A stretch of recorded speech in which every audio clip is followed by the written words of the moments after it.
Can an ending ruin a book? This is the question.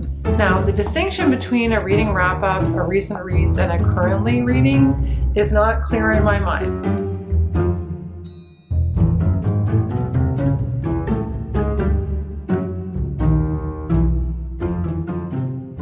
Hi everyone, it's me, Jess.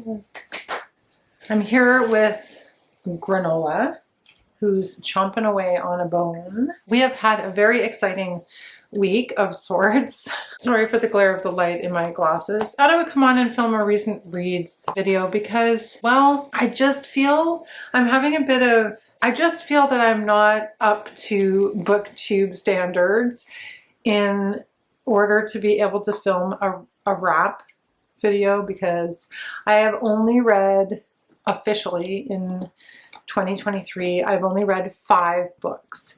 So because of my slow pace of reading, I thought I would come on and do a recent reads as opposed to doing a reading wrap. Traditionally on my channel, I've done reading wrap-ups for almost every month, and I just feel inadequate today at only having read 5 books and only having 5 books to talk about. So I thought that perhaps it was more appropriate to do a recent reads. I will be talking about the 5 books that I've read so far. I think maybe near the end of the video I'll talk about what I've been watching, what I've been listening to, that sort of stuff. Please excuse the puppy bone chomp sound in the background. I'll tilt the camera so you can see the cutie pie chewing on his little bone. Isn't he cute? No. So yeah, that's the sound that you're hearing. So here are the 5 books that I read since the beginning of 2023. And I gotta say, I'm a little underwhelmed on a certain level, and I don't know why that is. I don't know if I'm becoming a harsher critic of books and my expectations of books is changing as I've begun to read more and more, or if these books just actually have problems or issues with them. I'll start out with the 2 that I'll put them sort of in different categories of why I dislike them. Dislike/like them. It's never all in one camp. I will talk about the first 2 that I dislike because I think the reason that I dislike them so much is because they're very commercial books, and I just have an issue with commercial books now. There's something about them that just I have a more difficult time with. And then a third, which is also kind of commercial, but it's not, I didn't dislike it for that reason. It's still commercial, but like in a different way. But then there's 2 more that I read this month, that I've read since the beginning of 2023, that I've read recently, that I really, really liked and had very high hopes for reading. And then the ending just... So there's that, and then there's one book that I read since the beginning of 2023, which was just fantastic, which I will talk about probably at length near the end of the video. The first one I'm going to discuss. I don't know if there's anything to discuss, but the first I'll talk about is The Reading List by Sara Nisha Adams. The Reading List was on my book club's pick for the beginning of the year, and it's cute. It's a cute little book. It follows 2 characters, one an elderly man who has just lost his wife, and his wife was an avid book reader. His name is Mukesh. The other character is a younger woman, I guess she's in her early 20s, named Alicia, and their lives intercept because Alicia is working at the local library, and she finds in the stacks, or maybe in a book, I think, a reading list. And when Mukesh goes to the library, he goes to the library because he's trying to connect with, it's like it's dubbed that he's trying to connect with his granddaughter, but I think he's grieving his wife, and his wife was an avid reader, so he's wanting to kind of try to see what she saw through books and her experiences reading. So they connect through this reading list that Alicia has found, and decides that she will read and recommend the books on the list to Mukesh. And they sort of go back and forth in an exchange. This is I don't know, I had a little bit of a difficult time with the timeline of this book because she goes back to Mukesh's wife's death. We spend a lot more time in the story of Mukesh than we spend in the story of Alicia, and Alicia's story is just not as well developed, so that it's not very well balanced. Just had a hard time with that, I think. And so there were some things to like about this book, but it was, like I said, very commercial.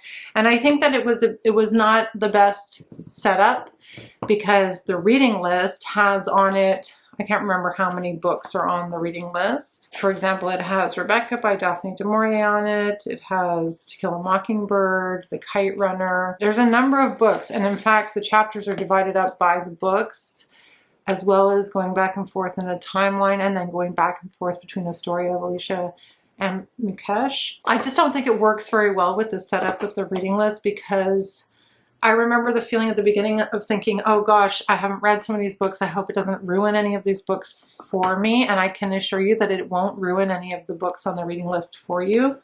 But having said that, it doesn't work to have the narrative revolve around the stories in the books, which I think she tries to do.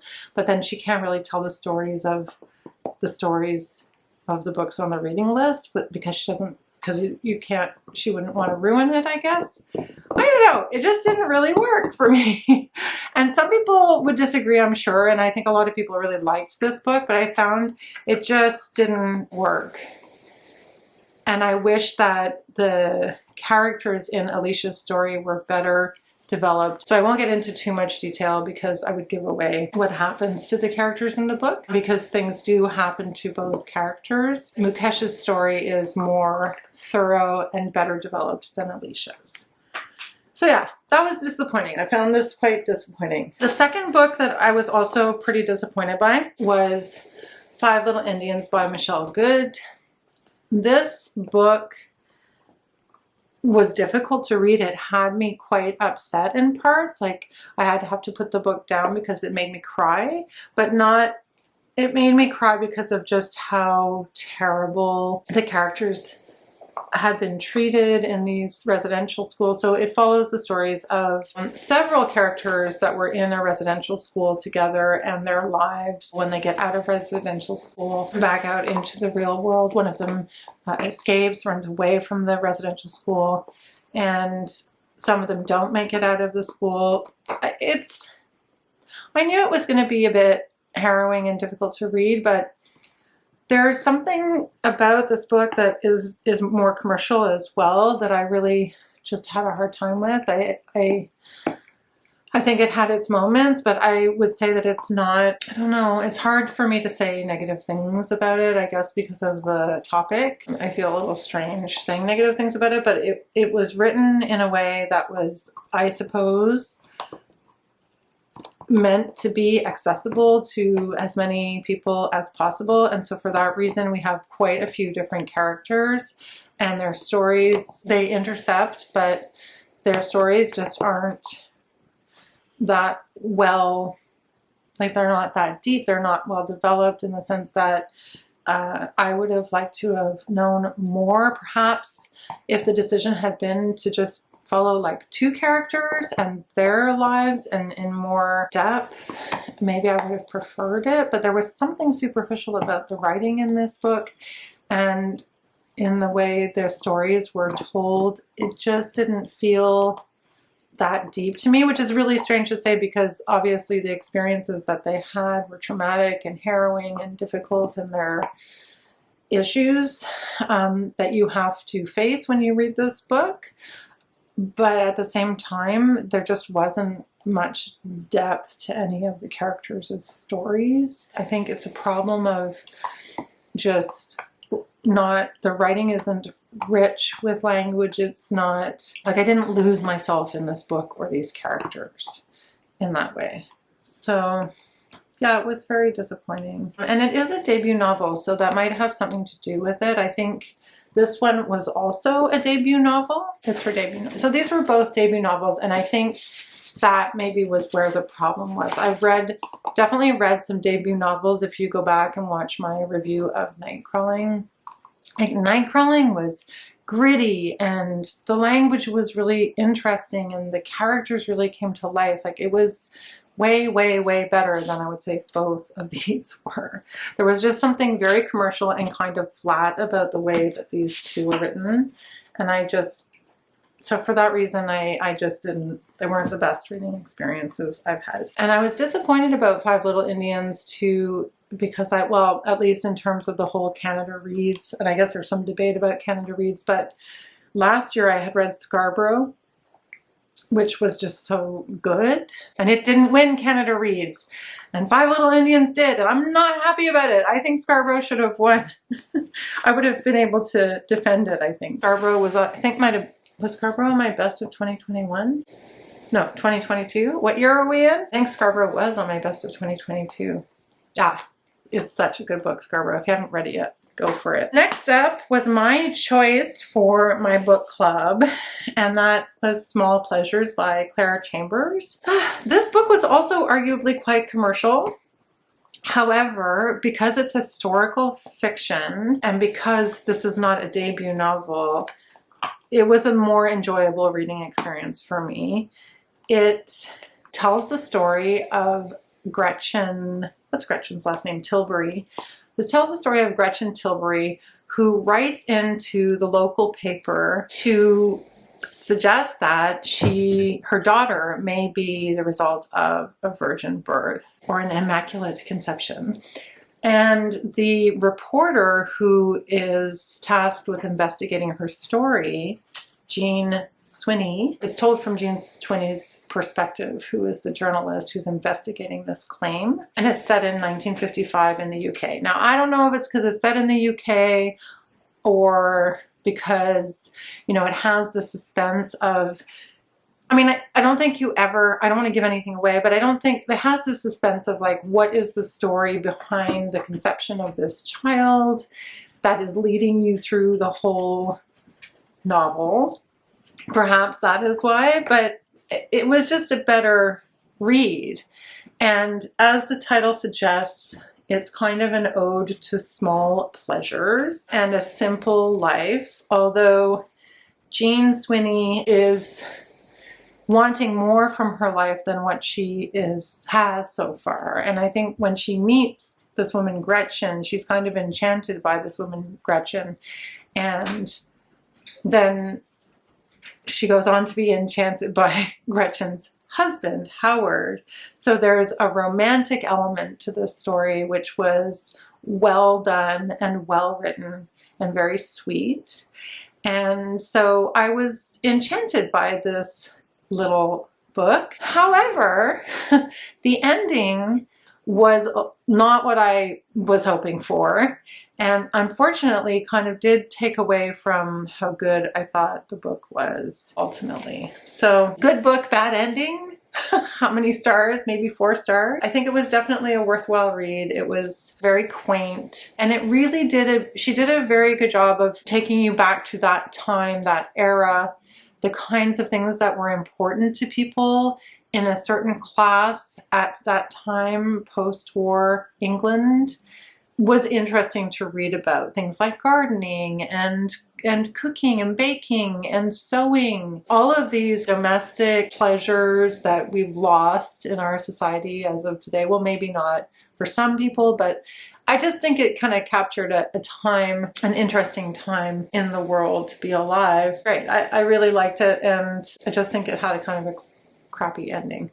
But I loved the story. It was a good read. I recommend that one if you haven't read it yet. And the next one that I read for my other book club, which was a gift that I got for Christmas by an author who I really like, was Bel Canto by Ann Patchett. This book was also an extremely enjoyable reading experience, and a fascinating one at that. So it's a story that's based on real world events about, I think it took place in Lima, Peru in the 70s, about a hostage taking at, I think, the Japanese embassy. I could be wrong about those details. And so she took her inspiration from that event, and this story is about a group of guerrillas who take a group of people at a party at the vice president's house hostage. It's actually a birthday party. Nola, don't move my camera. It's actually a birthday party for one of the main characters, Mr. Hosokawa.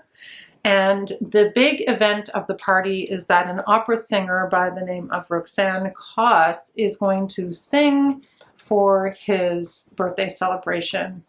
And the guerrillas stormed the vice president's mansion, and their goal was to take the president hostage, or their main target was the president, but the president happened to not be there because he was watching soap operas at home. This book has a lot of comedy in it for a hostage-taking situation. And it kind of takes this notion, it does take this notion of the Stockholm Syndrome to a whole new level, where the guerrillas and the hostages end up stuck in this situation in this house over a long period of time, because there is no negotiation happening, because it's not the president, so it's not really important. It's just the vice president. So getting them out. I think at the very beginning, yeah, at the very beginning, they let the women leave, and then it's just the men left behind. But the opera singer also stays because she's seen as being of some import or value to the guerrillas. And it's just this wonderful story about these people. And what's cool about it is, because it takes place in an embassy, you have characters from all over the world who speak all kinds of different languages. One of the other main characters, Jen, is a translator. He's the translator for Mr. Hasakawa. He's constantly interpreting conversations between different people, between Russian and Spanish and Japanese. It's just a well-executed, really well-written story of the relationship between the captors and the captives. Yeah, the captors and the captives. I mean, it's wonderful. There are love affairs that happen, but the sad thing about the story, and you're told this from the beginning, so I'm not giving anything away, is that we do know that this hostage taking will come to an end, and the guerrillas are the ones who pull the short straw. So that's hard, because as you get to know the characters, and as the characters become more and more familial with each other, you know that the ending is going to be bad.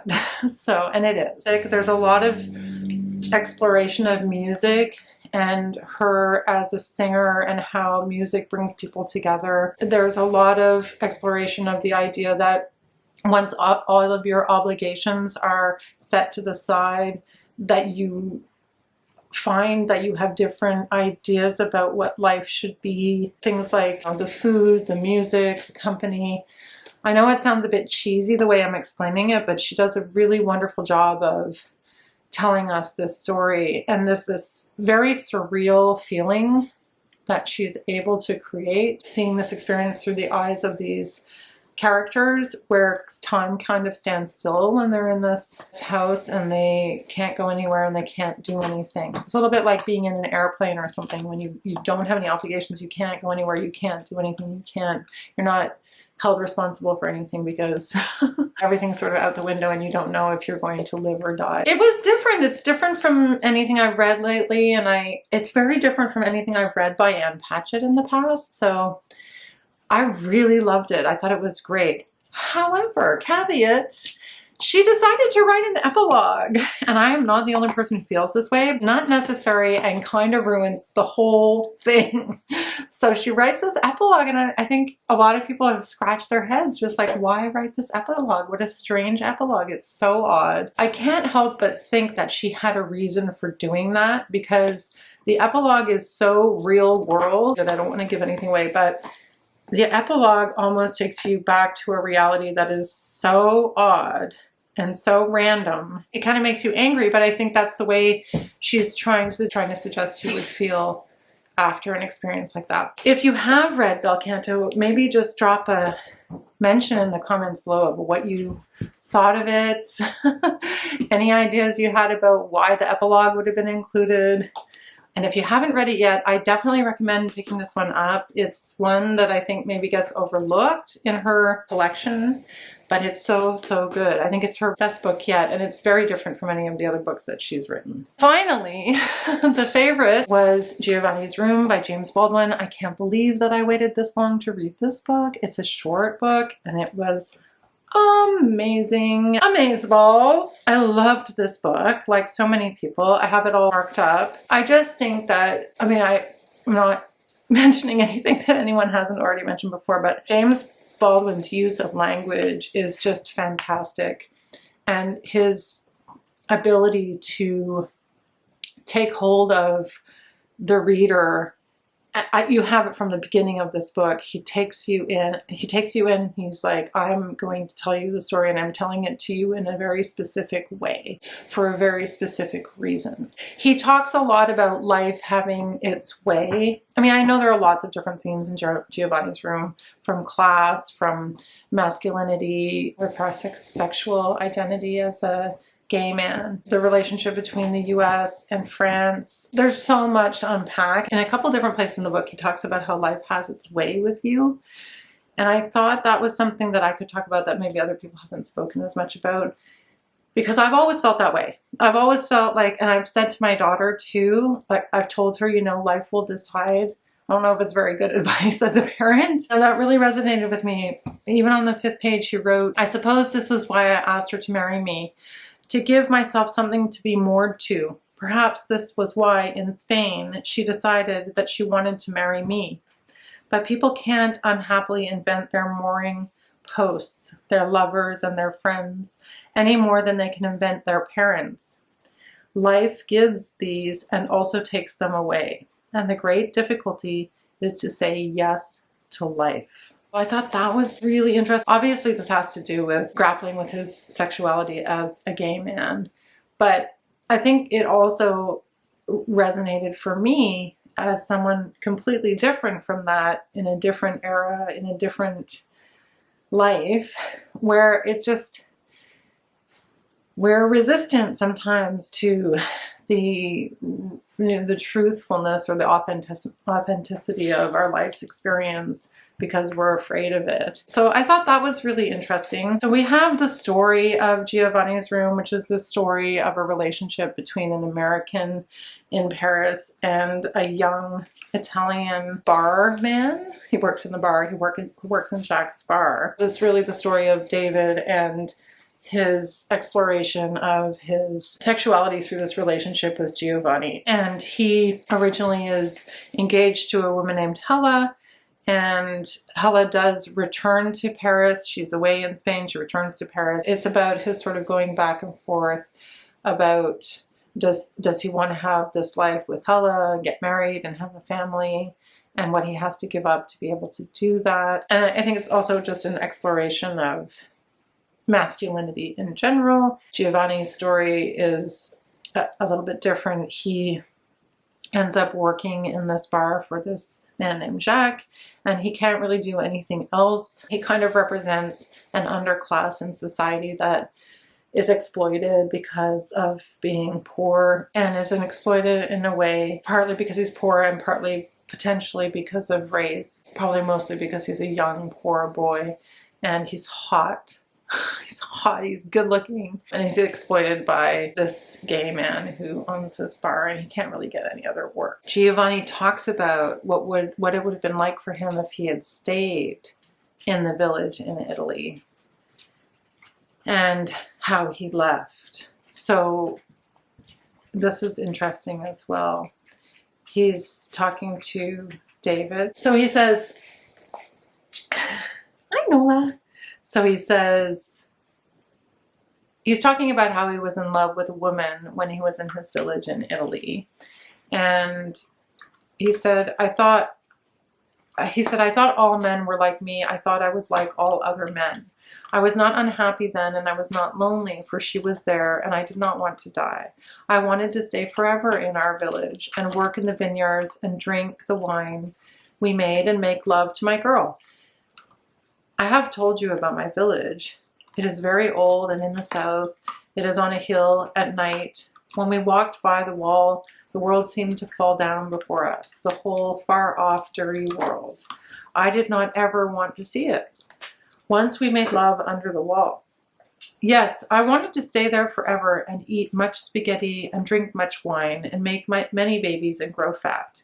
You would not have liked me if I had stayed. I can see you many years from now coming through our village in the ugly, fat American motor car you will surely have by then. and looking at me and looking at all of us and tasting our wine and shitting on us with those empty smiles Americans wear everywhere and which you wear all the time, and driving off with a great roar of the motors and a great sound of tires and telling all the other Americans you meet that they must come and see our village because it is so picturesque. And you will have no idea of the life there, dripping and bursting and beautiful and terrible, as you have no idea of my life now. But I think you would have been happier there, and I would not have minded your smiles. Ugh. And then it was so fascinating when he talked about when he fell out of love with Hella. And so there is a bit of an exploration of also the role of women, but it's in the context of the exploration of masculinity, in my opinion. The responsibility of men in the society at that time. Very briefly, he writes about the role of women. She has a lot of trouble trying to figure out where she fits in to his life and where she fits into society as a woman, because her only option's to get married. She said, "I'm talking about my life. I've got you to take care of and feed and torment and trick and love. I've got you to put up with. From now on, I can have a wonderful time complaining about being a woman, but I won't be terrified that I'm not one." She looked at my face and laughed. "Oh, I'll be doing other things," she cried. "I won't stop being intelligent. I'll read and argue and think and all that. And I'll make a great point of not thinking your thoughts. And you'll be pleased because I'm sure the resulting confusion will cause you to see that I've only got a finite woman's mind after all. And if God is good, you'll love me more and more and will be quite happy." She laughed again. "Don't bother your head about it, sweetheart. Leave it to me." And then after this, his comment is, "You're adorable," I said. "I don't understand you at all." I mean, that's such a great passage, beyond all the other things that make this book great. Anyway, I think that's all I'm going to say about it, because it's taking up a lot of time for this video, and this is supposed to be a recent reads, and I'm not doing a deep dive on this book. And I just recommend that if you haven't read any James Baldwin yet, that you pick this up. I thought it was fascinating that James Baldwin decided to write a white male American character in Paris. That's just a fascinating approach to the topic of being gay and the topic of masculinity as a choice, as a black man, as a black writer. And I remember watching an interview or reading an interview with him where he said that he had to choose, that being black and being gay and being poor were kind of his three experiences that could inform his writing, and that to grapple with them all at the same time would just be too much.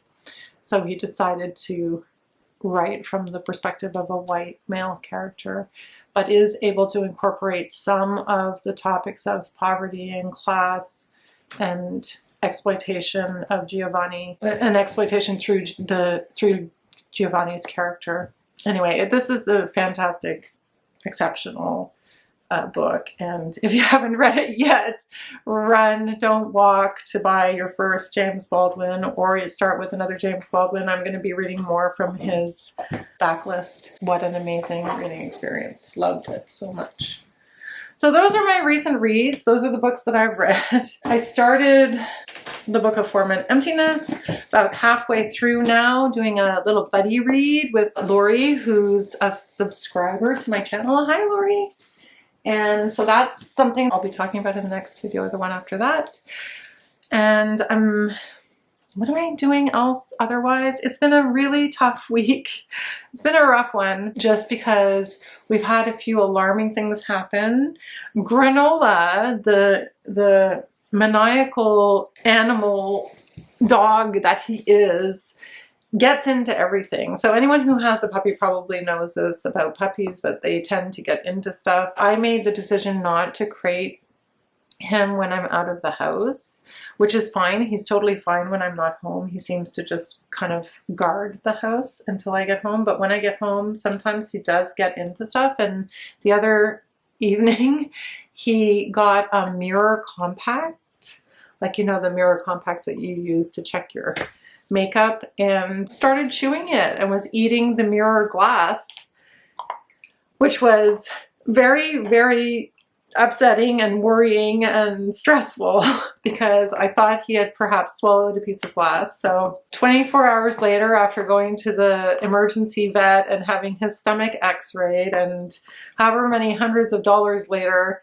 he is fine. I can report that he didn't swallow any glass, but that was very stressful. And it's had me rethinking my entire approach to training him, because you guys know, if you've been watching my channel, I'm very laissez-faire. I mean, you need to get stricter, and just kind of baby-proofing the house in all sorts of different ways that I hadn't been before. I mean, I already sort of had been before, but now I'm hyper vigilant about that. Also had just a very busy week at work. It's midterms now, so lots of evaluations going on, and yeah, the time is flying by. I'm working a schedule that's kind of brutal because I have a lot of 8 a.m. classes, which means that I'm up at 5 because I take the dogs out and then I go into work. And by the time I get to sit down to read, I'm usually really exhausted. So it has been like cutting in a little bit into my reading, which is one of the reasons why I chose to do a recent reads. I became completely obsessed isn't the right word, but I've gone down the rabbit hole of a podcast that a friend recommended to me called The Lady Vanishes. Is that what it's called? It's a rabbit hole. Now, if you want to go down this rabbit hole, you really have to not look at any of the titles of any of the chapters and go all the way to the beginning. And I think the first episode is in 2019. So you have to do this thing where you don't look and you go all the way to the beginning. It's just one of those stories. It's about a missing person who went missing, but did she go missing? What happened to her? It's one of those. I don't know if anybody can relate if you like true crime at all, but I'm a bit of a true crime junkie. A couple of years back, I got obsessed with this podcast called Missing Maura Murray, which is another missing girl. That one's also just a rabbit hole, not a lot of answers. That's kind of about it. I haven't been watching much television, so if you have any TV recommendations or series recommendations, I'm a big fan of Succession, which the new season is coming out in March, so I can't wait for that. And I've watched The Last of Us, so you don't need to recommend that one to me. I've been watching that one. I think that's it for now. So yeah, let me know how you all are doing in the comments below. It was nice to catch everyone up on where I'm at in my reading. I might continue to do recent reads as opposed to wraps because as I said, I don't know if I'm reading enough to merit a wrap video every month. But if you think that I should just do monthly wraps, even if it's 3, 4, or 5 books, then I will continue to do that. Let me know in the comments below what kind of videos you want to see, and I'll see you in the next one. Thanks so much for watching. Bye!